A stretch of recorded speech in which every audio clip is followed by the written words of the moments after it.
This is the Lone Creator YouTube. We hope this video helps. You'll begin by opening both the workbook you'll pull from and the workbook you'll update. Arrange windows side by side so you can click between them. Once done, choose the link method, direct sheet reference, a named range, or a structured table when working with Excel tables. Make sure Excel's calculation mode is automatic and save a backup copy before you change anything. This prevents data loss if links break. Start by selecting the destination cell where the live value should appear. Now create the actual link. Type an equals sign in the destination cell, then switch to the source sheet and click the source cell. Press Enter to record the reference.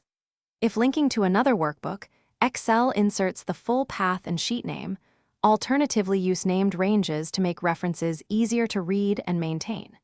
If you need dynamic sheet selection, use indirect with concatenated text for sheet names, but be aware that indirect only evaluates when the source workbook is open. Finish by testing your links. Change a source value and confirm the destination updates.